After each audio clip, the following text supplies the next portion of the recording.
Bien, muy buenas tardes y bienvenidos a todos a este quinto foro de buenas prácticas, los colores de la nueva escuela mexicana. Esta fiesta de colores, como una comunidad de aprendizaje que requiere precisar y rescatar experiencias exitosas que todos ustedes tienen, que de alguna manera luego las dejamos pasar, pero ahí están y tenemos que rescatarlas para que esto sea parte de una comunidad de aprendizaje, considerando todas las experiencias exitosas que ustedes tienen, porque no me dejarán mentir.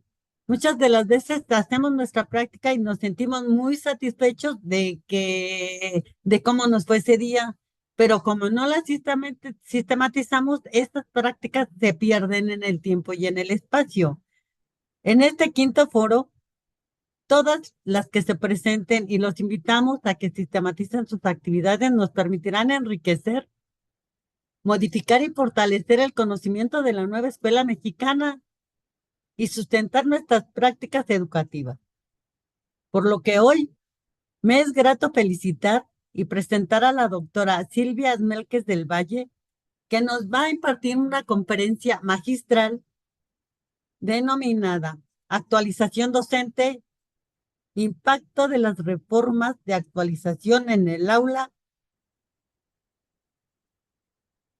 Y para eso quiero comentarles que la doctora Silvia es socióloga, tiene una maestría en investigación y desarrollo educativo por la Universidad Iberoamericana, es investigadora de la educación desde 1970 y le comentaba que yo recuerdo que en el 2000 más o menos escribió unos documentos sobre la calidad de la educación y gestión, y entonces aún esos persisten porque nos sirven y estamos utilizando, así como que los hemos actualizado. Muchas gracias por estas aportaciones.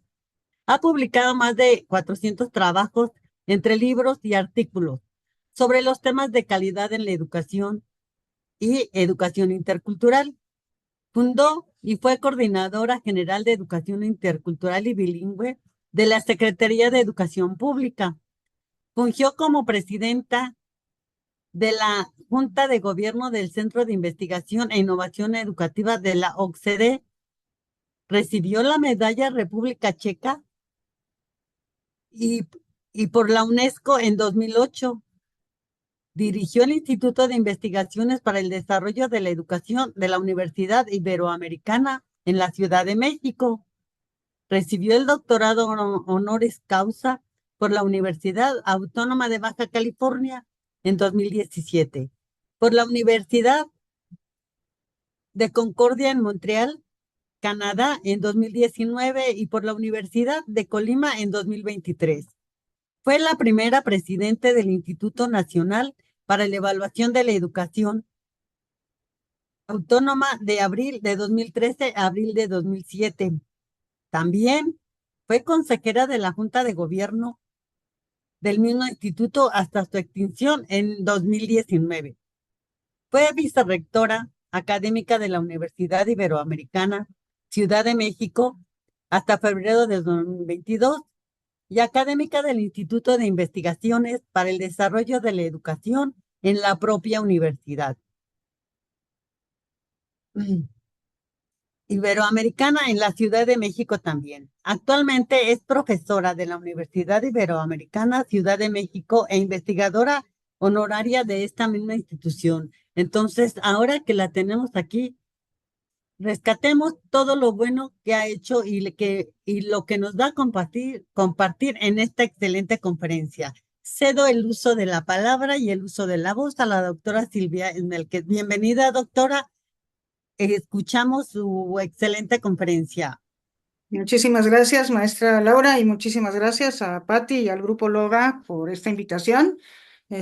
Bueno, voy a tratar de abordar el tema que me presentaron, que no es fácil abordarlo porque pues las reformas de la actualización docente no están clasificadas necesariamente como tales, ¿no? Entonces, pues lo que les voy a dar es un poco mi lectura de lo que ha pasado, pues en los últimos 30 años en materia de actualización docente y cómo han venido variando las concepciones y también una idea de, que yo tengo, yo personalmente, de qué es lo que requerimos, ¿no? Voy a compartir pantalla.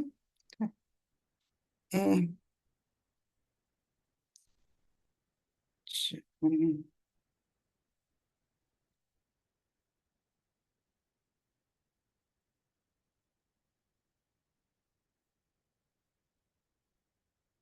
¿ahí se ve bien o se ve dividida? Sí, ya se ve Se ve bien. perfecto. Adelante, doctora. Sí, va muy bien, ok, perfecto. Oye, entonces, bueno, entonces el título de mi conferencia es esta, actualización docente, reformas y su impacto en la enseñanza. Y bueno, yo quisiera comenzar antes, ay, ya dejé de compartir. No me sale Perdón, que se me desapareció mi... Mm,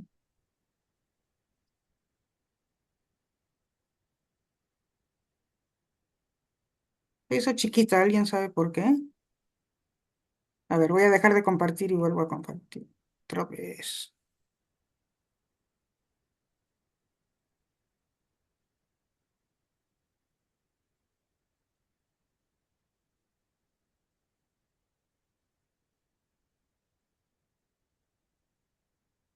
Que yo creo que lo que yo quería era... Ahí se ve bien, ¿verdad? Ya se ve perfecto, doctora. Adelante. Muy bien. Bueno, pues antes de iniciar, yo quisiera comentar un poco que nuestra formación inicial, pues de alguna manera determina cómo llegamos, ¿verdad? A la enseñanza. O sea, qué fue lo que nos dieron en nuestras normales, en nuestra formación inicial, y de qué herramientas nos dotaron, de qué habilidades, de qué valores, como para poder asumir, pues ya la enseñanza directamente en un grupo, ¿no? Y pues todos sabemos que ahí hay algunas deficiencias que vamos arrastrando como país, pues desde hace ya muchísimos años, ¿no? Tenemos pocas herramientas para enfrentar contextos que no son los de la clase media urbana, porque durante muchísimo tiempo nuestra educación normal tuvo un imaginario del destinatario de la enseñanza, que era generalmente un niño varón perteneciente a la clase media urbana. Eso mismo sucede con el currículum, ahora eso está cambiando, pero digamos, a lo largo de la historia podemos ver eso. Entonces, cualquier grupo social que se salga de ese imaginario ideal que tienen quienes nos enseñan y quienes elaboran el currículum, incluso los libros de texto, pues nos cuesta trabajo porque no nos enseñaron a trabajar con ellos.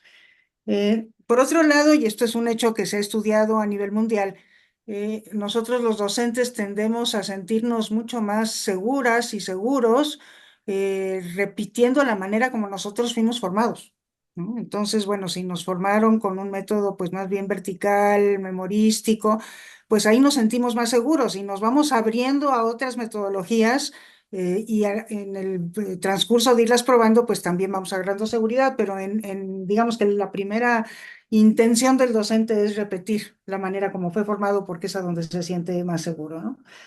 En general, las normales no nos dieron herramientas suficientes para tratar con la diversidad, no solamente la diversidad de contextos y de clases sociales, sino la diversidad al interior del aula, que todas las aulas, como sabemos, son sumamente diversas, ¿no? Tenemos niños con diferentes ritmos de aprendizaje, diferentes talentos, de diferentes orígenes, etcétera, ¿no? Y no tuvimos herramientas para tratar con eso. No sabemos, y eso yo me incluyo, porque siento que el país entero no conoce, no sabe cómo manejar la movilidad humana, ¿no? Y me refiero fundamentalmente a la migración y a los estudiantes que están en movilidad, ¿no? O sea, que están pasando por aquí o que se están yendo a los campos de jornaleros agrícolas migrantes o que acaban de llegar y tienen dificultades para moverse, entonces se quedan hasta que puedan irse a su lugar de destino ideal o que ya se quedan de manera definitiva y que como usted, o que nos regresan de Estados Unidos, ¿no? Que como ustedes saben cada vez son más y pues la verdad es que no sabemos bien a bien cómo atenderlos con calidad, cómo atenderlos adecuadamente, ¿no? Bueno, la otra cosa que no nos enseñan en las normales es cómo atender grados múltiples, ¿no? O sea, cuando llegamos a escuelas multigrado, pues nos asusta un poco esa realidad porque pues no, ni siquiera sabíamos que existía. Y fíjense ustedes que el 42% de las escuelas primarias en el país son multigrado, ¿no? Entonces, pues a pesar de esa abrumadora realidad, que nos habla de que pues a muchísimos maestros que están saliendo de las normales se les está tocando ir a una escuela multigrado, pues a pesar de eso no se enseña. Acaba de hacerse una licenciatura en educación multigrado por primera vez en la historia en San Luis Potosí, en una normal de San Luis Potosí, ¿no? En donde pidieron, por cierto, a mi instituto participar en su diseño. Entonces, estamos muy orgullosos de eso, pero en términos generales eso no está presente. Tampoco tenemos herramientas para la inclusión. Bueno, la inclusión en términos generales, porque no es algo que se manejaba cuando en general la mayor parte de nosotros fuimos formados, pero también la inclusión específica para niños y niñas y jóvenes con discapacidad o con necesidades educativas especiales, ¿no? Entonces, bueno, tuvimos un decreto por ahí del 2004 en donde se nos indicó que teníamos que incluir, que dejar que los niños que tenían estas características entraran a las escuelas regulares, pero sin darnos ni herramientas, ni formación, ni materiales específicos, ni formas para diagnosticarlos, ¿no? Entonces, y eso, todo eso tiene que ver con el hecho de que no existe en la Secretaría de Educación Pública una Dirección General de Educación Especial. O sea, no hay una entidad que oriente y norme a nivel nacional lo que sucede con estas personas, ¿no? Luego, tampoco tuvimos suficientes elementos para trabajar con padres de familia y con la comunidad, ¿no? Ahora, pues la comunidad se vuelve muy importante y el vínculo con la comunidad es esencial para la nueva escuela mexicana, pero la verdad es que en términos generales, sobre todo los padres y las madres de familia nos dan un poco de miedo y preferimos que se queden, digamos, en la frontera de lo que es admitido, ¿no? Que donde tendrían que participar, que generalmente son pues festivales y pues no sé, alguna que otra festividad para las madres de familia y trabajos necesarios, pues tanto de los niños como de la escuela misma que requiere, ¿no? Entonces, bueno, eso también por falta de formación para trabajar con comunidad, ¿no? Y luego la otra cosa interesante es que resulta que la primera escuela a la que llegamos es la que más nos forma, ¿no? Y esta es una investigación muy interesante que hizo una colega boliviana que estudió en el Departamento de Investigaciones Educativas, que encontró eso, ¿no? Que la manera como está estructurada esa primera escuela, los maestros que ahí hay y la manera como estos maestros están dispuestos y generosamente quieren ayudar a los maestros nobles, los recién llegados, sobre todo cuando eso sucede, pero en general la primera escuela nos forma de manera más importante incluso de lo que aprendimos en las escuelas normales. Entonces, bueno, pues eso yo creo que hay que tomarlo en cuenta, como ese colectivo es un colectivo que realmente funciona pues como un colectivo educador, formador, ¿no? Formativo. Muy bien. Y bueno, yo creo que esta introducción acerca de la formación inicial la hice porque me parece que la actualización docente pues debe de tomar esto en cuenta y debe atender aquellas cosas que en nuestra formación inicial no fueron suficientemente atendidas y que ahora se reconocen como necesarias, ¿no? Bueno, aquí hay una línea del tiempo que nos indica más o menos cuáles han sido las reformas de la educación inicial, ¿no? La educación, digamos que la parte histórica, podríamos decir que nosotros copiamos la manera de formar docentes de Francia, ¿no? Que donde estaban las normales, que ahora ya y tampoco ya no tienen normales. Pero de ahí viene nuestro modelo, ¿no? Tenemos esa matriz, la matriz francesa, que es más filosófico-axiológica, digamos, o sea, trabaja muchísimo más la filosofía y los valores en la educación, y que pone énfasis en la didáctica. En el caso de nosotros, cuando trajimos ese modelo a América Latina en general, no solamente a México, le quitamos mucho de la práctica que sí tiene el modelo original. Bueno, en 1984, pues lo que se dio fue la reforma, yo creo que la más importante a nivel de normales, que fue cuando se elevó a nivel terciario, con Reyes Heroles en 1984, donde la normal deja de ser técnica y pasa a ser una licenciatura, la formación docente, y ahí también pues pasan muchas cosas, porque los profesores de las normales pasan a ser también profesores investigadores, se homologan los salarios a las universidades, etcétera, ¿no? Es una reforma muy importante. Después de ahí, pues nos vamos prácticamente hasta 1997, casi 15 años después, con Olac Fuentes como subsecretario de Educación. Él hace la primera reforma, que es la reforma de la licenciatura en educación primaria, que después le sigue la de preescolar, la de secundaria y la de educación especial. Y ahí, pues en la de primaria, sobre todo, lo que se ve es que el énfasis ahora se quiere poner en el dominio de las disciplinas y en las didácticas para su enseñanza, ¿no? Entonces, todas las materias estaban así, las matemáticas y su enseñanza, la lengua escrita y su enseñanza, ¿no? Entonces, ese fue, digamos, como un cambio muy importante que volvió, porque la reforma de Reyes Heroles le había quitado mucho de lo pedagógico, y con la reforma de Olac Fuentes se regresa a la pedagogía, a las normales. En el año 2004 hay otra reforma en donde se pone énfasis en la práctica. Ustedes se acordarán que pues ahí en esta época, de hecho desde antes, pero aquí es donde empieza a verse como más claro, pues todos los estudiantes tienen que empezar a hacer prácticas desde el primer semestre, empezando por la observación, etcétera. El último año de la normal es enteramente práctico. El documento recepcional es una memoria de la práctica, ¿no? Hay maestros que son como tutores de los docentes que van, de los estudiantes para docentes que van a hacer sus prácticas, y hay un rol que juegan también los maestros que los reciben en las escuelas a donde van a practicar. Y eso es como recuperar esta parte francesa, digamos, que habíamos dejado atrás, que afortunadamente pues regresa, digamos, a nuestras escuelas normales, ¿no? Y ahora con la nueva escuela mexicana, yo aquí tengo que confesar que yo no me he metido a ver qué ha pasado con la reforma de las normales con esta nueva reforma, pero pues uno espera, ¿verdad? Porque ustedes los conocen probablemente mejor que yo, que pues haya una correspondencia, ¿no? De los cambios importantes, muy radicales que hay en la nueva escuela mexicana, con la manera como se están formando los docentes para enfrentarla. Entonces, una educación mucho más globalista, mucho más integrada, ya no por asignaturas, con un énfasis en la comunidad, y bueno, todas estas cosas que ustedes saben mejor que yo que tiene la NEP, seguramente están reflejadas también en lo que está pasando en las normales ahora, ¿no? Y bueno, yo les dije este asunto de que repetimos cómo fuimos formados, ¿no?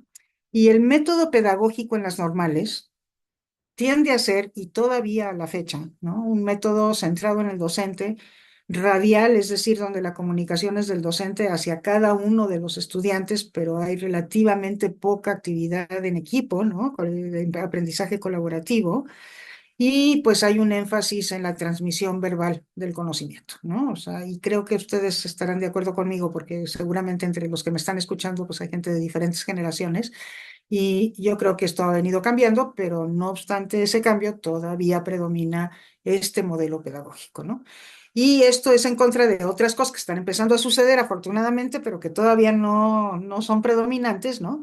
Que tienen que ver con el protagonismo del estudiante, el hecho de que el estudiante pues es el único actor de su propio aprendizaje, ¿no?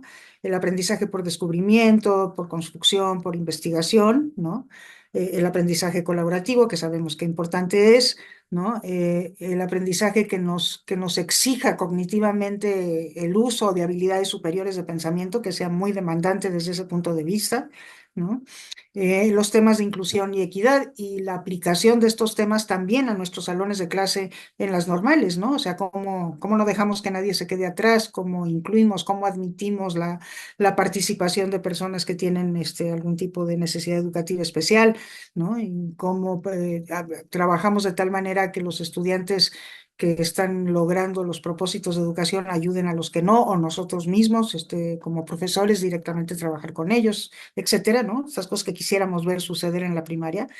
Y la interculturalidad, que ahora pues es un término que ya se usa muchísimo, pero que sin embargo no está operacionalizado en lo que pasa en las aulas de ningún lado, ¿no? Pero tampoco de las normales, ¿no? Y también por eso pues todavía quienes están egresando de las normales pues están saliendo con estas lagunas, ¿no? Con estas deficiencias, ¿no? Luego, pues como decía, también tenemos esta escasa formación para trabajar con sectores marginalizados, que en concreto pues es la población indígena, los migrantes, los estudiantes con necesidades educativas especiales.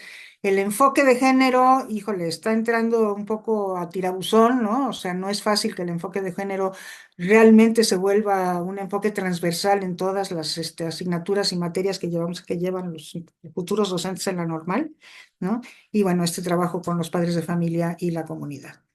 Y lo que vemos que hace falta, ¿no? Es este asunto de la lectura, ¿no? O sea, como que difícilmente en una normal se leen los autores en sus textos originales, ¿no? Generalmente hay antologías, hay no sé, algunos extractos quizás, hay gente que escribe sobre, pero rara vez nos metemos a la lectura de los textos originales.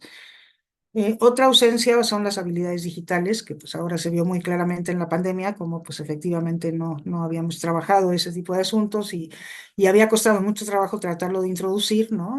Pero bueno, pues ahora sabemos que sin habilidades digitales la verdad es que prácticamente no se puede sobrevivir en este mundo, no podemos hacer un solo trámite, no nos podemos subir a un camión, no podemos eso por un lado, y por otro lado, pues el acceso al conocimiento ya se da con eso, ¿no? Entonces, pues esto es fundamental y todavía no están suficientemente generalizadas, ¿no?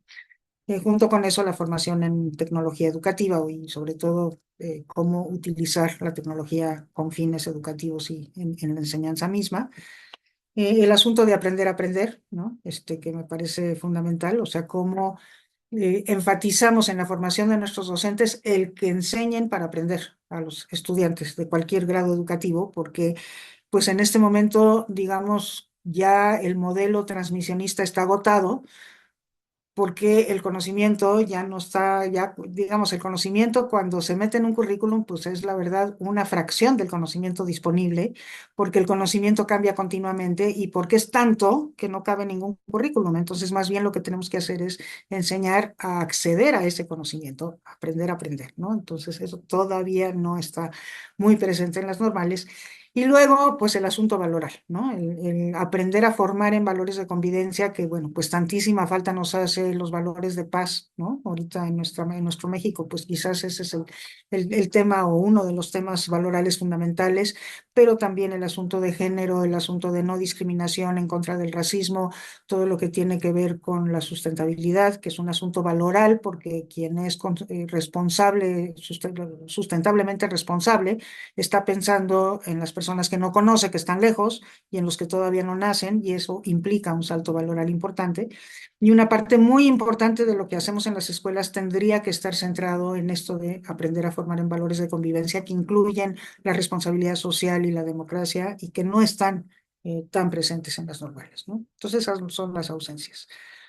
Y entonces, bueno, las reformas curriculares de las normales siempre van a la saga de las reformas curriculares de la educación básica. Entonces, siempre tenemos ahí una laguna, ¿no? Se cambia el currículum, pero los egresados de las normales durante 4 o 5 o 6 años van a salir habiendo trabajado el currículum anterior, ¿no? Y eso siempre ha sido un problema.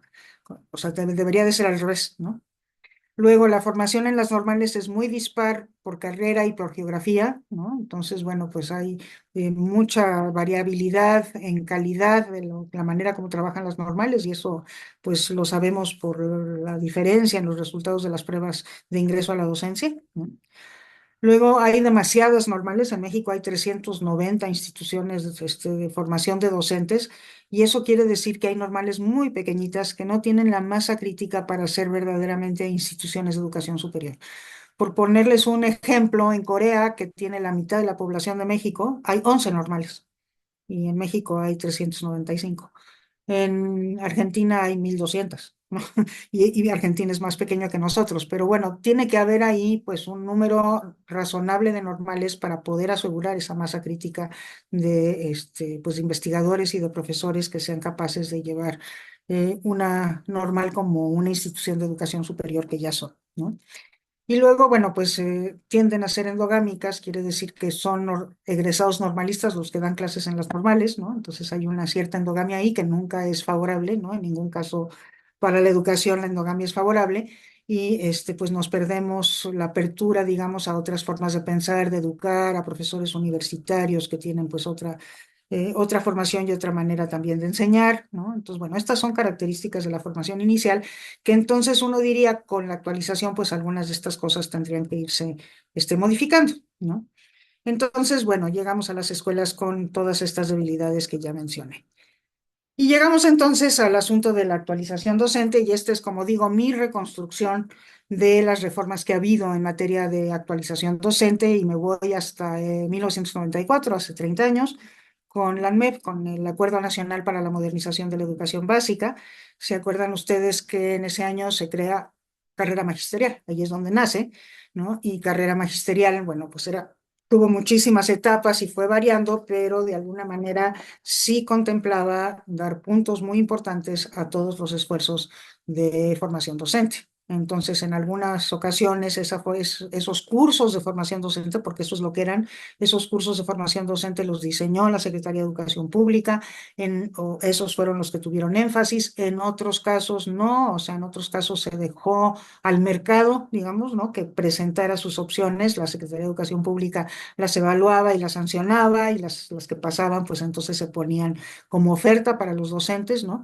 Y en otras épocas se hacían de las dos cosas, ¿no? Y ahí fue donde empezó.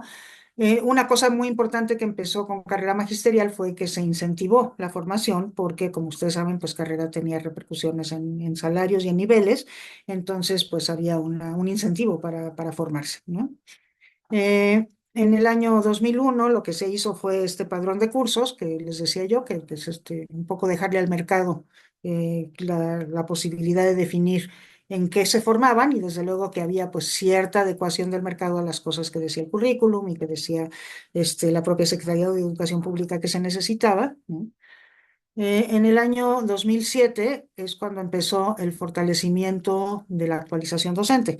Ese fue el año en el que el presupuesto de actualización docente fue más alto de la historia, ¿no? Más alto de la historia, fueron algo así como 800 millones de pesos, 800, sí, muchísimo dinero, no sé cuántos ceros tenía al lado, pero eso significaba per cápita para docente algo así como 2.500 pesos, que tenía que en ese momento era pues bastante recurso, ¿no?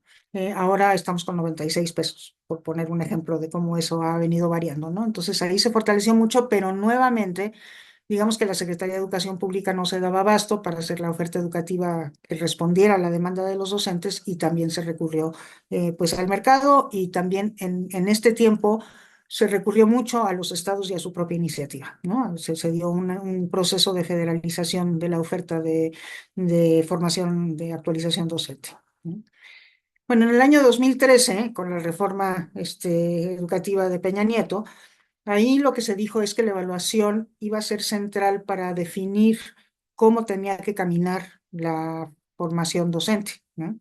Entonces, aquí el asunto es que la evaluación, digamos que la parte normativa de la evaluación estaba en manos del Instituto Nacional para la Evaluación de la Educación, pero la parte operativa estaba en manos de la Secretaría de Educación Pública a través del Servicio Profesional Docente, y la formación de docentes era atribución de la Secretaría de Educación Pública. Entonces, si bien desde el instituto se podía normar cómo retroalimentar a partir de la evaluación a las instancias formadoras, actualizadoras de docentes, para que hubiera un empate entre los resultados de la evaluación y la formación docente, esto no necesariamente ocurrió, más bien no ocurrió. Entonces, las dos patas de la reforma, que era por un lado evaluación y por otro lado formación, pues le faltó una pata y quedó coja, ¿no? Entonces, pero ese era el modelo, que además es un modelo que yo siento que es interesante, ¿no? O sea, tú te evalúas, ves en dónde están tus debilidades, y en función de esas debilidades, se te acudes a la formación. Bueno, ustedes saben que esa reforma terminó, que se cerró el instituto, que dejó de haber evaluación de desempeño, pero no dejó de haber evaluación de ingreso y evaluación de promoción, que eso lo hizo UCICAM, pues de una manera diferente, digamos, de la que se hacía cuando estaba en marcha la reforma educativa de Peña Nieto, con algunas modificaciones, pero en términos generales, pues sí hay pues una evaluación para ingresar y otra evaluación para promoverse, ¿no? Al interior. Entonces, ese es el UCICAM. Y a partir del año 2023, cuando empieza la nueva escuela mexicana, pues lo que tenemos es el Consejo Técnico Escolar, como el mecanismo fundamental a partir del cual formar actualizar a los docentes en la nueva escuela mexicana. Vamos, eso ni se los cuento porque ustedes lo viven todos los días. Entonces es ahí a donde, o sea, no hay cursos sobre la nueva escuela mexicana, aunque se están empezando a abrir algunas cosas adicionales, pero es fundamentalmente el Consejo Técnico Escolar, de una manera pues un poco directiva, diría yo, a partir de la cual los maestros están introduciéndose a este cambio tan importante y tan radical que es la nueva escuela mexicana. El día de antier, creo que fue, ya se nos dijo que ya no van a ser consejos técnicos escolares los responsables de la actualización docente, sino que los consejos técnicos escolares se van a pasar a llamar comunidades de aprendizaje. No sé si ustedes escucharon eso. Ya no se van a llamar consejos técnicos escolares, sino comunidades de aprendizaje. Y bueno, la intención es que no solo cambie el nombre, sino que efectivamente los consejos técnicos escolares se conviertan en comunidades de aprendizaje que tratan como comunidad de resolver los problemas que tienen en su propia escuela y que se formen, digamos, para poderlos atender de manera adecuada. O sea, pues simplemente un anuncio. Entonces, bien a bien no sabemos cómo, eso qué significa, ¿no? Pero, y además por comunidades de aprendizaje se entienden muchísimas cosas muy distintas, entonces pues hay que ver cómo se define. Y el día de hoy, eso lo voy a ver al final, el día de hoy justamente Mejoredu publicó 7 recomendaciones para la actualización de docentes. Entonces justamente vienen como anillo al dedo el día de hoy. Acaba de salir, entonces no he podido estudiar el documento, es un documento largo, pero al final de mi plática les voy a dar una lectura muy, muy brevecita a cuáles son estas 7 recomendaciones. Muy bien. Entonces, ¿qué reformas han habido qué se han significado estas reformas que nomás les mostré la línea del tiempo?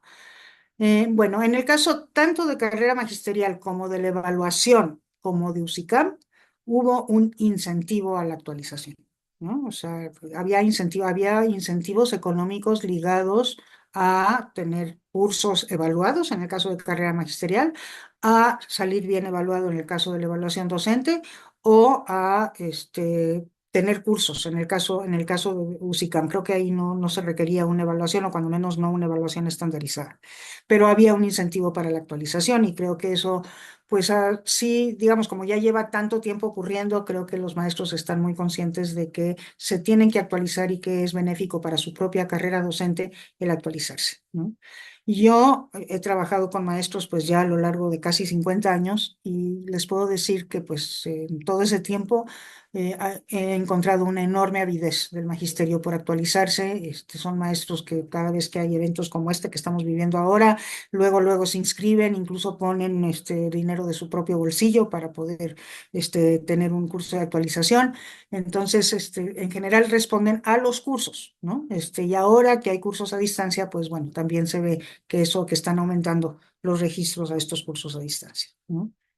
En el caso de carrera magisterial y las reformas que le siguieron, se enfatizaba esto, los cursos, ¿no?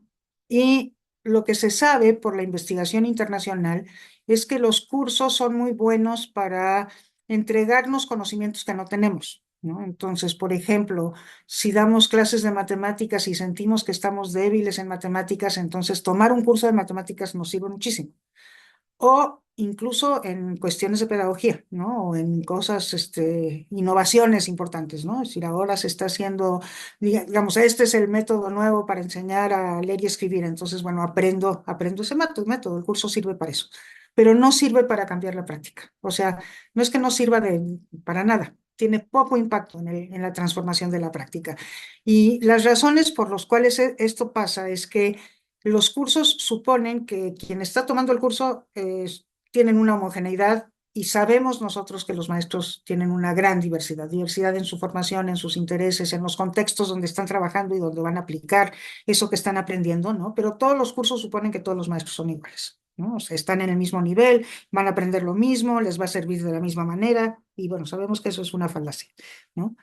Luego, el otro problema de los cursos es que no tiene que ser así, pero así ha sido, se dirigen a individuos y no a colectivos, ¿no? Entonces, cuando llega el docente que tomó su curso, regresa a la escuela, pues en la escuela no se aprendió lo mismo, el director tampoco está muy interesado en qué fue lo que le enseñaron a ese docente, y si el docente quiere hacer algún cambio, no va a contar necesariamente con el apoyo, porque no se, digamos, no se formó a todo el colectivo docente de esa escuela, ¿no? Que hay otros países en donde así sucede y eso funciona más.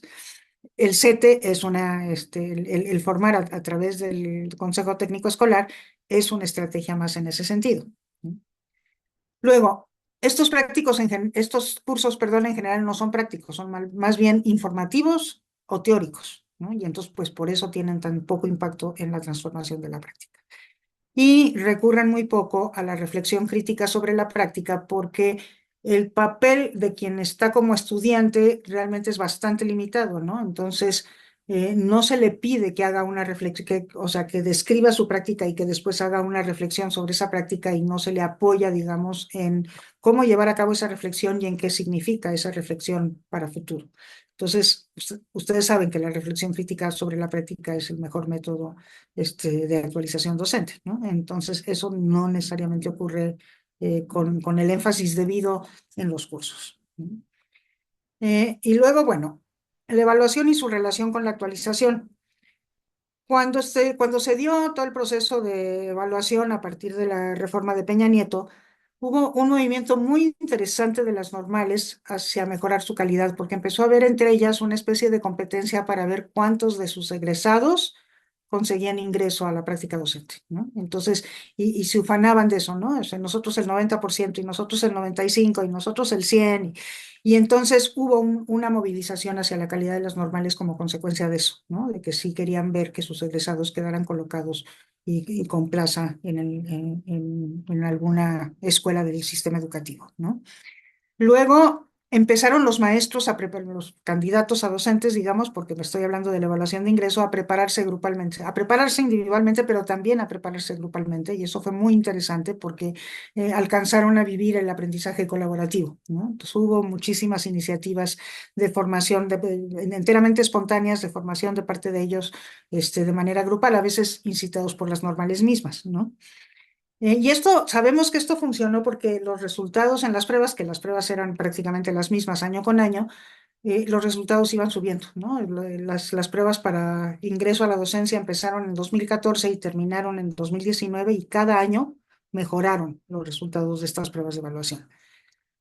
Luego, la evaluación de la promoción tuvo como resultado una sensación de satisfacción por haber conseguido digamos, esta promoción por mérito propio, por no deberle favores a nadie, porque antes las promociones se lograban debiéndole favores, sobre todo al sindicato, ¿no? Y aquí ahora ya no, o sea, era por mérito propio que la gente era promovida, y pues yo todavía me encuentro supervisores, directores que dicen, ay, pues yo lo logré gracias a la evaluación y estoy muy satisfecho de haberlo podido lograr porque sé que fui yo el que lo hice, ¿no? Entonces eso fue también una cosa muy interesante. Y la evaluación de desempeño iba caminando hacia una evaluación vinculada directamente con la formación, orientada a mejorar las prácticas, porque la evaluación, yo no sé si ustedes se acuerdan, pero la evaluación, como finalmente se reformuló después de muchos tropiezos iniciales, pero como finalmente quedó reformulada, se le pedía al docente que planeara una secuencia didáctica de 3 o 5 clases, de 3 a 5 clases, y luego se le pedía que la implementara con su grupo, y que analizara los resultados de aprendizaje más bien los productos de aprendizaje de los estudiantes de esa secuencia didáctica, y que hiciera una reflexión crítica sobre su práctica. Entonces, como consecuencia de pasar por el proceso de evaluación, el maestro se formaba en planeación, en análisis de productos de sus estudiantes y en reflexión crítica, ¿no? Entonces, iba caminando hacia allá, pero bueno, eso se interrumpió, como todos sabemos, ¿no? Entonces, y digamos, en el momento que se interrumpió y por las razones por las que se interrumpió, pues su utilidad se desdibujó, pero yo siento que tenía mucho potencial de futuro esa forma de evaluar. Bueno, luego pues estamos ahora viviendo esta reforma, ¿no?, del Consejo Técnico Escolar para conocer la nueva escuela mexicana y sus cambios fundamentales. Y bueno, esto tiene lugar en el CETE, tanto en el intensivo como en los mensuales, pero las actividades como son actividades propuestas para todas las escuelas del país, ¿no? Parece haber ahí una contradicción a la reforma de la nueva escuela mexicana que propugna por la autonomía docente. Y bueno, yo he escuchado a muchos docentes decir que está demasiado prescrito lo que se tiene que pasar en el Consejo Técnico, ¿no? Que también supone que todas las escuelas son iguales y por eso todas las instrucciones son iguales. Aquí ya deja de haber incentivos para formarse, ¿no? O sea, el único incentivo pues es el intrínseco de querer comprender el currículum que yo estoy manejando, pero no hay incentivos externos. Y la pregunta es si el modelo de trabajar a través del Consejo Técnico Escolar es suficiente, ¿no? Y como digo, ya se anunció su cambio a comunidades de aprendizaje, pero la pregunta sigue la misma. ¿Es suficiente para brindarle a los docentes la actualización que requieren, sobre todo para poder manejar la nueva escuela mexicana? La nueva escuela mexicana, pues ustedes saben mejor que yo, es un cambio muy radical que le exige, que entre sus radicalidades, una de ellas es que exige muchísimo a los docentes, ¿no? Les exige el diagnóstico comunitario, el diseño analítico, la planeación didáctica, los proyectos comunitarios, que no son nada fáciles de armar, ¿no? Entonces, esto pues ocurre en condiciones pues iguales a las que existían antes, digamos, las condiciones del magisterio no han cambiado, ¿no? Su formación, su actualización es la misma, quizás lo poco que va adquiriendo en el Consejo Técnico Escolar, ¿no? Pero sus condiciones de tiempo también, o sea, tiene que ser todo eso teniendo doble plaza o siendo un maestro de secundaria que tiene no sé cuántos estudiantes en diversas escuelas, ¿no? Entonces, sus condiciones de tiempo son las mismas, las laborales pues tampoco se han modificado y la organización escolar es la misma, o sea, no se ha transformado la organización escolar para facilitar, digamos, que haya tiempos libres para poder planear o que haya momentos de trabajo colegiado, salvo los consejos técnicos, etcétera. Sigue siendo la misma organización escolar y por eso decimos que ante este no cambio de condiciones, pues es muy difícil que los maestros puedan responder a estas terribles exigencias muy fuertes que tiene la nueva escuela mexicana. Y bueno, pues esto ha generado pues desconcierto e inseguridad entre los docentes, que también es entendible porque apenas estamos viviendo el inicio del segundo año en el que se está viviendo esta reforma, pero bueno, de cualquier forma creo que es algo que se tiene que atender porque pues no queremos que las cosas continúen así. Y después viene pues este asunto de lo que no está en la actualización de los docentes, ¿no? Ayer estaba yo leyendo el informe de Coneval del derecho a la educación, ¿no? Y ahí tienen pues muchísima información, pero una de las informaciones que tenían es que en México existen 13.750 zonas escolares, pero de esas 1.000, o sea, un poquito menos del 10%, como un 8%, cuenta con más de 20 escuelas. Es muy difícil atender a más de 20 escuelas, ¿no? O sea, 10 ya son muchas, ¿no? Y bueno, se supone que las zonas escolares, los supervisores escolares cuentan con un ATP al menos, ¿no? O varios. Se supone que en la reforma anterior había uno para lectoescritura y uno para matemáticas, cuando menos dos, ¿no? Pero de estas escuelas, el 68% cuenta con al menos un ATP y los demás no tienen ATPs, o sea, está el supervisor solito y entonces, ¿qué puede hacer? Porque para mí una de las grandes ausentes en la actualización docente es la función que debería de estar cumpliendo la mesa estructura, es decir, el supervisor con su equipo de asesores técnico-pedagógicos, ¿no? Sabemos que esta función, diga, esta figura del supervisor y las figuras de los asesores técnico-pedagógicos tienen estas dos funciones, ¿no? La función de apoyar a directores y a docentes a poder llevar a cabo de la mejor manera y mejorando cada vez la enseñanza, ¿no? Pero también tienen la función de control, porque cuando las cosas no están funcionando, pues ellos tendrían que poder, pues, emitir, ¿cómo se llaman esos, advertencias que se meten al expediente, ¿no? Advertencias administrativas, no me acuerdo el nombre, o tendrían que poder ejercer o pedir que se ejerzan sanciones cuando las cosas son un poco más graves. Digamos que idealmente esa función de control tendría que ser chiquita, chiquita, chiquita, porque no se necesita, porque las escuelas están funcionando bien y la función de apoyo tendría que ser muy grande. Pero el problema con los supervisores en nuestro país es que no cumplen bien ninguna de las dos, ¿no? Y no cumplen bien ninguna de las dos porque uno de los problemas para el apoyo es que digamos que con la evaluación, con la reforma de Peña, esto cambió un poquito, pero tradicionalmente para llegar a ser supervisor, pues hay que pasar por una carrera docente larga y después por una carrera directiva también larga, ¿no? Entonces están muy lejos de la normal y muy lejos de la formación y la actualización docente y se sienten muy inseguros entre los maestros que están saliendo recién formados con nuevas cosas, ¿no? Entonces prefieren no meterse en cuestión, muchos de ellos, no estoy hablando de la generalidad, pero prefieren no meterse. Y el control, como en el único país del mundo en que los supervisores son sindicalizados, es el único país en el mundo, que es un sinsentido, ¿no? Pero como, digamos, son sindicalizados y el haber llegado en la forma tradicional de llegar a la supervisión se le debe un poco al prestigio que tienen entre sus bases, pues entonces ese prestigio no lo quieren traicionar, ¿no? Entonces el control no lo ejercen, o sea, no hay, rarísima vez se ejerce una sanción o una nota administrativa, ¿no? Pero es la mesoestructura la que mejor puede brindar actualización de los docentes, ¿no?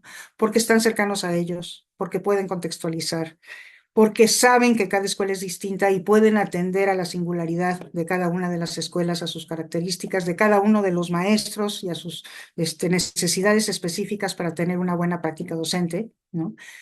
Entonces, este acompañamiento docente que también aplica para las directoras y los directores, eso sí permite transformar las prácticas, ¿no?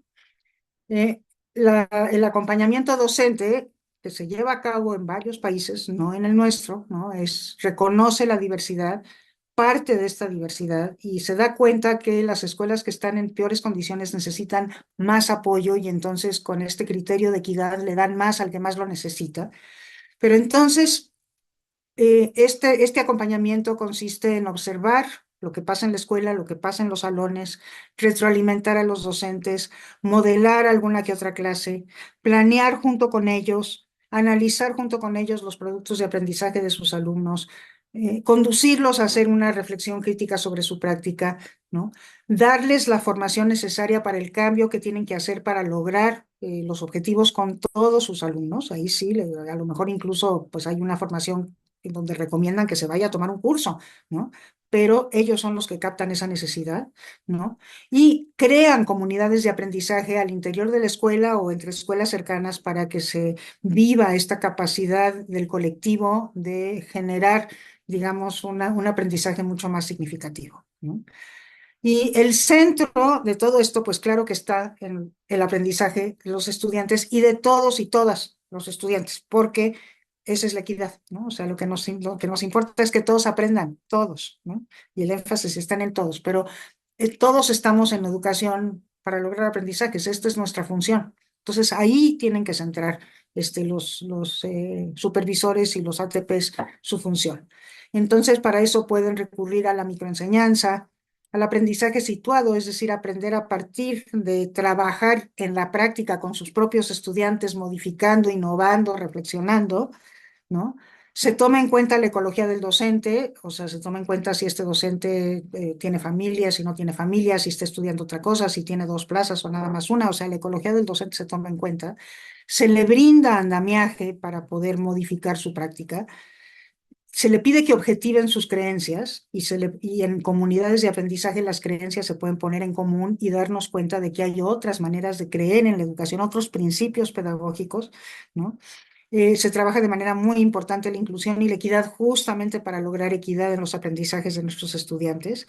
Se hace énfasis en las habilidades fundacionales, que es lo que ahorita no, la escuela mexicana no le está dando énfasis, ¿no? Pues la escritura, matemáticas y habilidades digitales que ahora se vuelven fundacionales. Lo fundacional significa aquello que necesitamos para seguir aprendiendo, ¿no?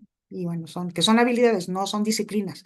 Yo tengo la impresión de que la nueva escuela mexicana confundió habilidades con disciplinas y entonces por eso las integró, digamos, en los proyectos, pero tanto el aprendizaje de la lengua escrita como las matemáticas y también las habilidades digitales requieren de una sistematicidad que ahora perdimos, ¿no? Y que eso es muy grave. Entonces, se pone énfasis en las habilidades fundacionales, también en las habilidades superiores de pensamiento, las que implican la capacidad de análisis, de síntesis, de deducción, de inducción, de pensamiento hipotético, todas estas que son tan importantes y la más importante de todas, que es aprender a aprender, ¿no?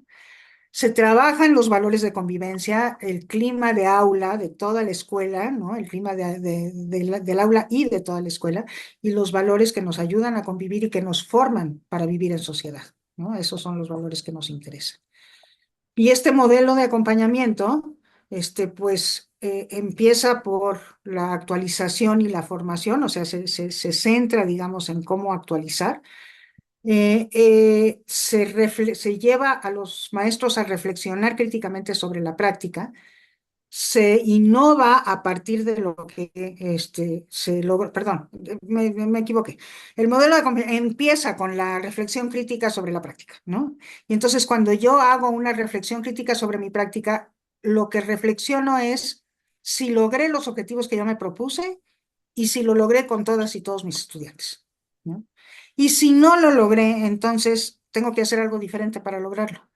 Y puedo o no estar preparado para hacer ese algo diferente para lograrlo. Muchas veces no estoy suficientemente preparado y por eso ahí hay que actualizarme y formarme. O sea, actualizarme por la vía del aprendizaje situado, de la comunidad de aprendizaje, del acompañamiento del supervisor o bien de plano irme a tomar un curso, ¿no? Y eso me lleva a innovar, por eso influye sobre la práctica, ¿no? O sea, tengo que cambiar porque no estoy obteniendo esos resultados y entonces cambio. Y esa innovación no es algo que nunca nadie haya hecho, sino algo que yo nunca he hecho. Yo como docente nunca he hecho. Entonces se innova y esa innovación, no necesariamente una innovación produce mejores resultados, por eso hay que monitorearla y hay que evaluarla y hay que volver a iniciar este ciclo de reflexión crítica sobre la práctica. Ese es el modelo. Y bueno, todo esto desde mi punto de vista lo que nos lleva es a la profesionalización docente, que ese es el propósito, ¿no? El docente es el profesional con la mayor responsabilidad social, ¿no? Pues podemos decir que los médicos, los abogados tienen responsabilidad, sí, pero es más individual que social o corporativa que social. El maestro tiene una responsabilidad social porque en sus manos está la formación de quienes son niños ahora, que tienen que ser niños felices, que vivan plenamente, y de quienes van a ser jóvenes y adultos en el futuro. O sea, es una responsabilidad enorme y por eso requiere de un profesional, ¿no? Entonces, ¿qué nos dice la sociología de las profesiones acerca de lo que tiene que tener una profesión?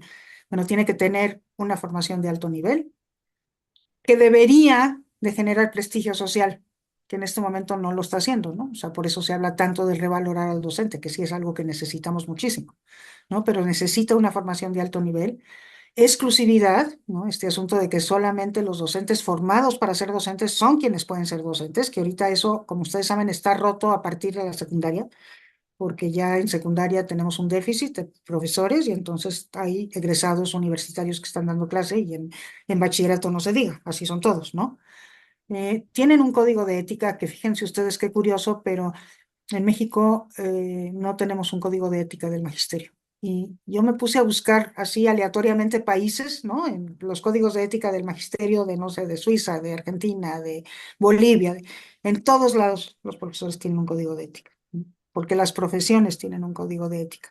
Y el código de ética es muy importante porque se lo dan los propios docentes y es un código que permite identificar quién sí forma parte de esta profesión y quién no por sus comportamientos, ¿no?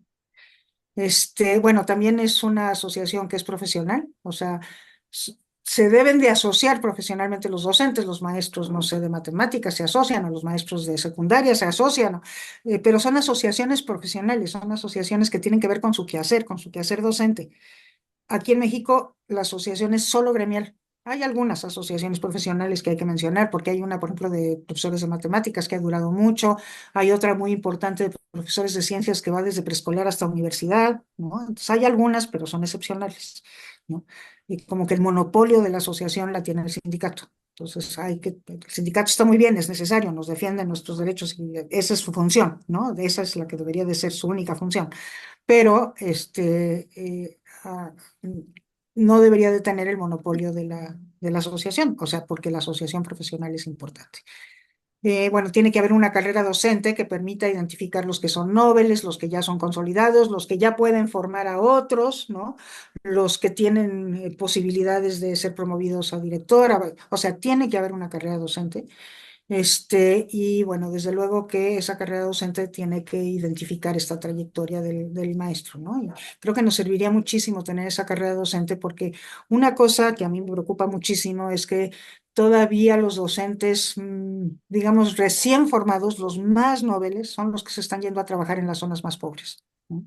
Y cuando había evaluación docente, pues eso era peor porque eran los docentes que sacaban la calificación más alta los que tenían el derecho de escoger su escuela. Y entonces, pues claro que escogían una escuela que no estaba en zonas empobrecidas. Y eso hace que estemos mandando a los docentes, digamos, menos efectivos, podemos decir, porque son nobles, a los lugares que más lo necesitan, que necesitan los mejores docentes, ¿no? Si nos fijamos en la trayectoria, entonces sabemos que los recién egresados de las normales todavía no tienen compromisos familiares y entonces que podrían dedicar 3 años, ¿no?, a trabajar en las zonas que más los necesitan y que a cambio de esos 3 años en donde probablemente se les pueda dar un sueldo duplicado, como se ha hecho en muchas ocasiones, pero también se les puede dar el premio de sí elegir la zona donde quieren trabajar después de esos 3 años, ¿no? Y que con eso, con esa, digamos, incentivo, pues se puedan ir a los lugares que más los necesitan. Ojalá pudiéramos hacer algo así. Y bueno, la última característica de una profesión docente es que se evalúa, ¿no? O sea, perdón, de una profesionalización es que hay evaluación. Y digamos que en el máximo nivel de profesionalización, lo que ocurre es que la evaluación la hace la propia Asociación Profesional de Docentes. Eso sucede, por ejemplo, en Australia, ¿no? En Australia hay una gran Asociación Profesional de Docentes que ya tiene muchísimos años de funcionar y que son los que ofrecen formación y actualización a sus propios docentes, pero también ellos evalúan. Y a partir de la evaluación es que dicen este sí y este no forma parte de nuestra profesión. Pero son los propios docentes, no es el Estado el que está evaluando. Y eso es para mí un modelo súper importante. Ya sé que estoy atrasada, me voy rapidísimo. Ahí están las 7 recomendaciones de Mejor Edu que salieron el día de hoy. Les recomiendo que lo busquen, está en la página de Mejor Edu. Bueno, lo primero que dicen es que tiene que haber una instancia nacional especializada en actualización docente, que hay que federalizar bajo un marco institucional común, pero hay que fortalecer la capacidad de los estados de ofrecer la actualización docente que se requiere, que hay que mejorar gradualmente el presupuesto público y hay que rediseñar PRODEP, que es lo que ahora está funcionando, que hay que robustecer las áreas de formación continua de educación básica en las entidades y crear esto que no existe, que es la formación docente de educación media superior. Hay que crearlas en las entidades también. Y fíjense lo que dicen: revisar el servicio de asesoría y asistencia pedagógica. Y en el quinto también dicen, ¿no?, impulsar la cultura de actualización docente y trabajar el aprendizaje situado en la escuela a partir de las fortalezas y debilidades que cada docente y que el director tiene. Acompañar y dialogar con las autoridades locales para conocer cuáles son sus necesidades y para también poder orientarlos hacia lo que necesitan sus docentes. Y por último, fortalecer la participación de actores clave como las normales, las universidades, etcétera, ¿no? Y bueno, con eso ya mis últimas palabras son esto, de que es la profesión de mayor responsabilidad social, que merece que la inversión en su formación y actualización sea prioridad, porque de la formación y actualización de los docentes depende la calidad y la equidad en la educación, ¿no? Y eso lo sabemos todos, pero contradictoriamente no estamos invirtiendo lo que se requiere. Que son profesionales y porque por lo mismo tienen el deber y el derecho de participar en la definición de su formación y de su actualización, y que en tanto se asocien, pueden además opinar sobre asuntos de política educativa y proponer e incluso, como decía, manejar su propia evaluación. Para eso se requiere un código de ética consensuado, que pues ojalá por ahí haya alguna iniciativa de ustedes profesionales por ir logrando eso, y con eso les agradezco muchísimo. Y termino y estoy atenta a las preguntas. Muchas gracias. Muy bien, excelente conferencia, doctora. Y de verdad, todo lo que nos hace referencia sobre la evolución histórica de las actualizaciones, pues de alguna manera nos llevan a la reflexión de qué estamos haciendo los que tenemos muchos años de servicio y cómo podemos fortalecer las prácticas actuales. ¿Por qué? Porque de alguna manera tenemos varias áreas de oportunidad, como lo dijo, tanto en las normales como en las escuelas de educación básica, pero precisamente usted hablaba de que los consejos técnicos se convierten en comunidades de aprendizaje. Sin embargo, las comunidades de aprendizaje pueden apoyarnos con las propuestas que usted nos hace en relación al acompañamiento del directivo al docente y del supervisor al directivo y así sucesivamente. Y tenemos aquí una pregunta de la maestra Mildred Leticia Durán. Adelante, maestra Leticia. Gusto escucharla. Muchísimas gracias. Antes de comenzar, maestra Silvia, he leído sus libros, me encanta. Siempre que tengo la oportunidad veo sus videos y hay una frase que siempre me acompaña sobre la calidad de las escuelas, que es la calidad de las personas que están en ellas. Yo solamente quiero compartir que cuando fue la reforma de Peña Nieto, yo fui de la primera generación evaluada. Descubrí mis áreas de oportunidad, esa interiorización docente. Para mí fue un parteaguas el ver lo que estaba haciendo y lo que yo necesitaba. Sin embargo, dentro de este parteaguas, me sentí muy mal porque hubieron maestros igual que pagaban para que les hicieran sus redacciones. Me sentí muy mal porque habían quienes habían logrado el máximo logro y no cambiaban sus formas de enseñanza. Yo sé que estamos trabajando todos en ellos. Le puedo compartir mi experiencia como docente después de estos procesos de reforma. Esta es la parte que me gustaba de la reforma de Peña Nieto, en el sentido de que te evaluaban y tenías que hacer tu planeación ahí, en ese momento, porque hoy día muchos compran su planeación y es triste que hasta en educación especial se hace. Y yo siempre he pensado que el maestro no quiere pensar, no quiere hacer ese pensamiento crítico. A raíz de la evaluación de Peña Nieto decidí seguirme preparando y empecé a estudiar mi maestría. A partir de ahí empecé a trabajar con proyectos con mis alumnos de educación especial y vi todo lo que ellos podían lograr. Llevo prácticamente todo ese tiempo desde que fui evaluada actualmente y puedo ver los cambios que se necesitan. ¿Qué es lo que ha favorecido la nueva escuela mexicana? Que bien o mal, los maestros tenían que cambiar con los alumnos. Porque si viera cómo trataban a mis alumnos, cómo me trataban a mí por ser maestra de educación especial, el que tengan que leer, el que tengan que leer y que tengan que prepararse también ha sido fundamental. Los consejos técnicos me han favorecido a mí desde mi perspectiva docente y que los maestros se entiendan el tener que hacer esas lecturas. Hay algo que me da temor cuando dicen que va a desaparecer UCICAM. El temor es de que dejen de leer, porque actualmente los que se evalúan para ingresar al sistema de ley tienen que leer, de ley tienen que leer.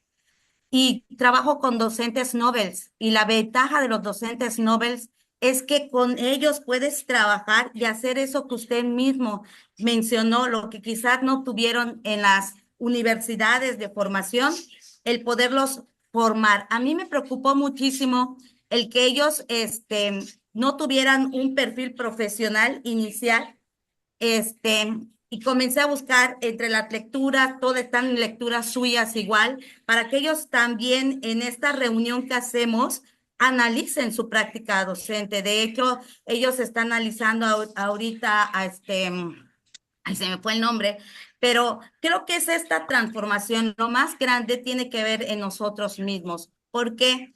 Porque el maestro que no quiere cambiar nunca va a cambiar, nunca va a leer, nunca se va a preparar, nunca va a mejorar su práctica.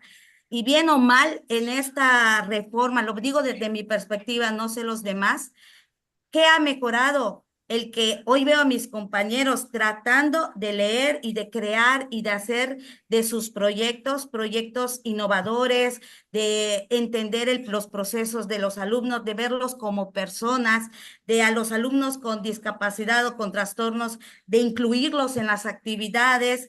Y es a través de del humanismo que ya manejaba de por sí educación especial, que les permite tener una voz actualmente. Estoy hablando de mi escuela, de mi circunstancia, y como educación especial nosotros sí hacíamos de ley este análisis contextual, el trabajar con los padres de familia, y me da mucho gusto que al menos dentro de esta nueva gama se está haciendo. En lo personal a mí me ha beneficiado.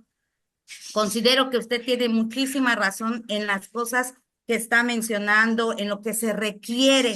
A veces me pregunto de dónde salen igual, si por ejemplo hablamos de maestros de Oaxaca, me gustaría que vieran igual mi escuela, que vieran mis necesidades que están dentro de mi escuela, de cómo habemos maestros que luchamos más que nada, no contra el sistema, sino contra el mismo conflicto que se da cuando tú quieres innovar y no te comprenden o no te apoyan.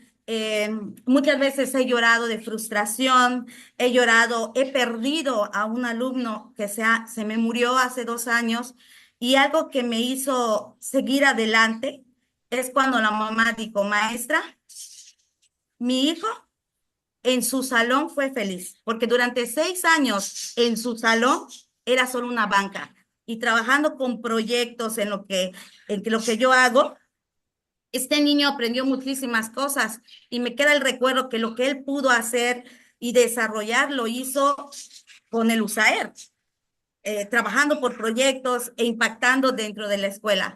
Entonces, creo que va a depender, el verdadero cambio va a depender de nosotros mismos como docentes, porque cuando yo inicié maestra, los maestros que tenían carrera magisterial también pagaban por entrar a carrera magisterial. Era como un negocio. Yo fui agradecida porque no compré mi plaza. Hasta que llegué, escuchaba las ventas de plaza y yo le agradecía a Dios porque sin dinero, sin nada, no iba a tener una oportunidad. Para mí es necesario que los docentes seamos evaluados. El docente que esté en las aulas tiene que leer, tiene que innovar, tiene que seguir aprendiendo, tiene que seguir. Eso de comprar, todavía no lo puedo entender. ¿Por qué seguimos comprando planeaciones y no decidimos pensar? Yo le agradezco y de verdad estoy entusiasmada de tenerla aquí, porque créame que la admiro y que siempre trato de estar leyendo sus libros o viendo los videos que pues publican de usted. Muchas gracias. Muchas Excelente. gracias, maestra. Pues bueno, fueron una serie de comentarios, ¿no? Muy Sí, interesantes, muchos de ellos, pero bueno, no hay pregunta, entonces, pero muchas gracias. Sí, así adelante. es. Tenemos aquí dos personas que quieren preguntar, compañero Guillermo y compañero Ruiz Roberto. Les pido por favor que hagan su pregunta muy concreta porque el tiempo lo tenemos encima. Guillermo Chávez, adelante por favor con su pregunta, por favor. Sí, buenas tardes, ¿sí me escuchó? Sí, un poquito quedito, pero, ¿Quiere hablar ajá. un poco más fuerte, por favor? Ok, sí, gracias. Ujú. Es un honor, doctora Silvia, de estar aquí frente a usted con toda su trayectoria y todo lo que ha aportado en la materia de educación. Sinceramente, usted que estuvo al frente del INE desaparecido, ¿no? Que tuvo muchas propuestas muy buenas, inclusive que permitían el salto de un docente, por ejemplo, hasta jefe de sector en ese tiempo. Ujú. Y en estos momentos, pues bueno, ya se tiene que seguir paso a paso, de docente a director, director a supervisor, supervisor a jefe de sector, donde los hay, porque en Querétaro ya no hay. Ujú. ¿Usted considera que esta reforma que se hizo en ese tiempo, porque yo me promoví de docente a ATP y después desaparecieron la figura? Sí. Yo sí alcancé la plaza, la clave, Mm. y actualmente en Querétaro somos 5 ATPs de primaria, Ay, qué barbaridad. Ujú. 5 ATPs de primaria en todo el estado. Sinceramente, la cuestión de promoción, por ejemplo, horizontal, yo ya llevo 3 años, no puedo ascender porque me juntan en un grupo que compito con supervisores, jefes de sector y directores, y Mm. solo se promueven 20, al contrario del grupo de docentes que se promueven 200. Mm. A mí eso me parece una injusticia porque, pues bueno, también nos piden prepararnos para, bueno, con maestría y doctorado, pero pues bueno, si no tienes economía o un estímulo, pues no puedes tener esos puntos. Usted, que ahora se vienen esas reformas en la UCICAM o que va a desaparecer, ¿usted qué propondría si es que usted lo pudiera hacer o intervenir en estas cuestiones? Sí, bueno, pues yo tengo una respuesta sesgada, ¿verdad? Porque me tocó diseñar o codiseñar con mis colegas pues todo el esquema normativo de evaluación de la reforma anterior, que pues yo veo, digamos, de manera, le pongo énfasis a los resultados buenos, ¿no? Que tuvo ese proceso. Entonces, yo, por ejemplo, me parece muy grave quitar la evaluación de ingreso. Me parece sumamente grave. Y me parece grave porque el único otro dato que tenemos acerca de la idoneidad de los egresados de las normales para poder ser buenos docentes es su promedio. Y el promedio de las normales, y esto es un dato que a mí me impresiona muchísimo, de todas las normales, con la diversidad que hay, es entre 9 y 10. O sea, no hay variación en el promedio de las normales. O sea, basta con ir a la normal para sacarse un promedio de 9 a 10. No nos informa absolutamente de nada.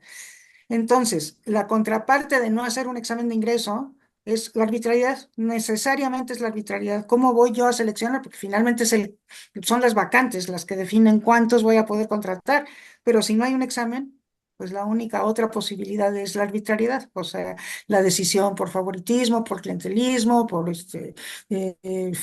ser miembro de la familia, etcétera. Y eso es sumamente grave en una sociedad, ¿no? Y si realmente valoramos la educación, pues deberíamos de reprobar prácticas de esta naturaleza, pero me parece de veras sumamente grave.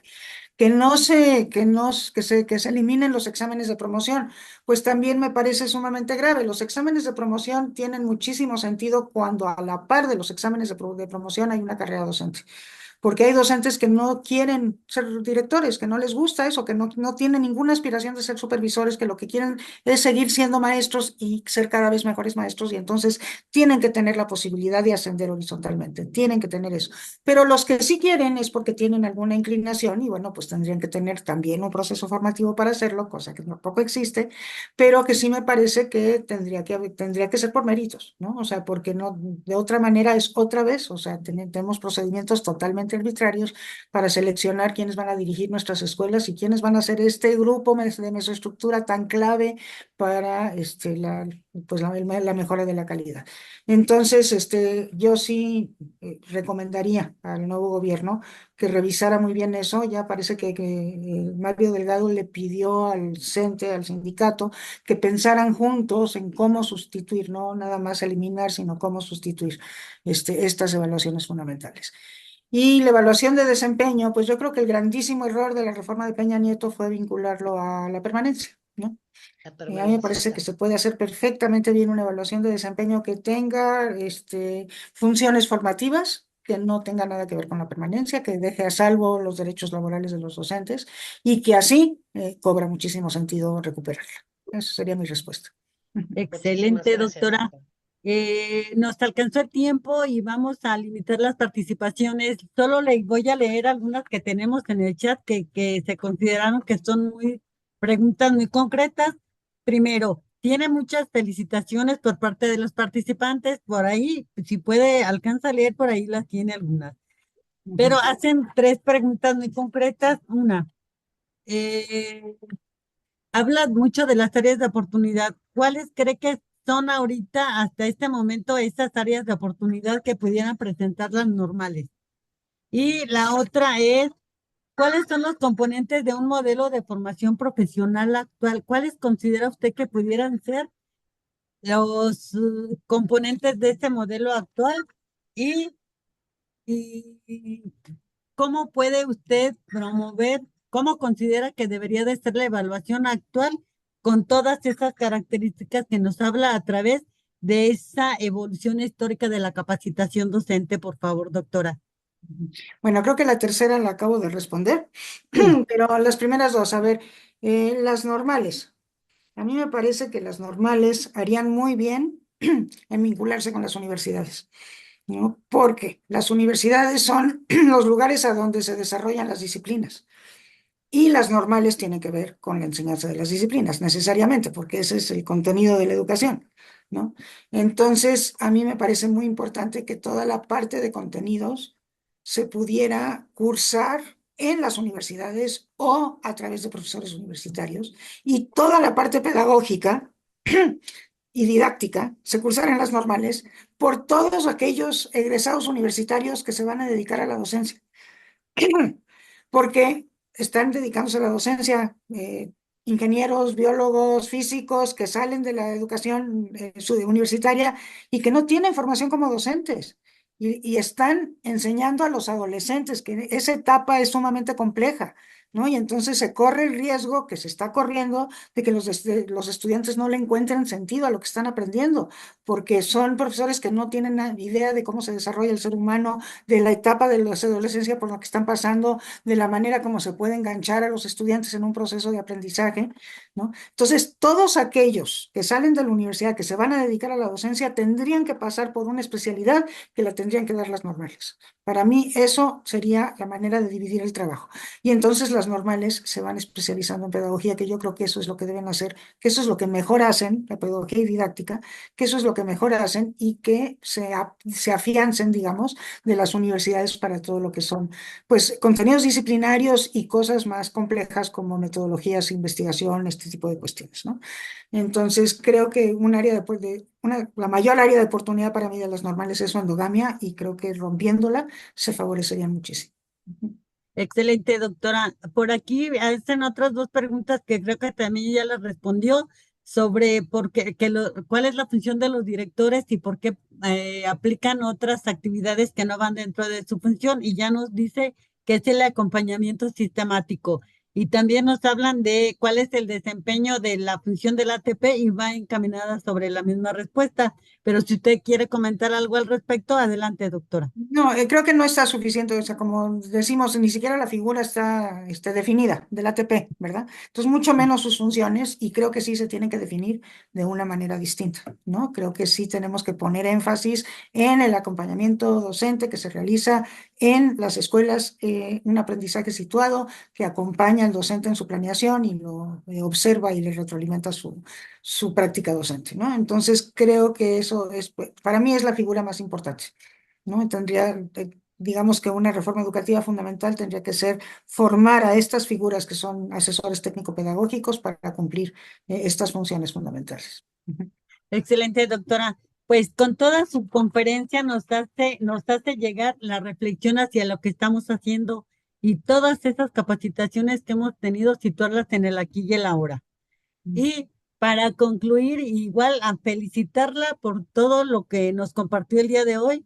El Grupo Loga tiene el honor de ofrecerle un reconocimiento que me voy a permitir leerlo. Doctora Silvia Márquez del Valle, por su participación, otorga el presente reconocimiento a la doctora Silvia Irene Márquez del Valle por su participación como ponente en el quinto Foro Nacional de Buenas Prácticas, Los Colores de la Nueva Escuela Mexicana, el día 10 de octubre del 2024, con la conferencia Impacto de las reformas de actualización docente en las prácticas educativas en el aula y en las escuelas, por lo que agradezco mucho su participación y mil disculpas por no darles la palabra a las demás. Muchas gracias y esperamos contar para la siguiente y aprovechemos todo lo que nos dijo para poder sistematizar nuestra práctica. Tenemos muchos elementos que lo podemos hacer y participar asertivamente en este foro. Muchas gracias y buenas tardes, doctora. Gracias, fue un placer estar con ustedes, que tengan una excelente continuación del foro. Hasta luego.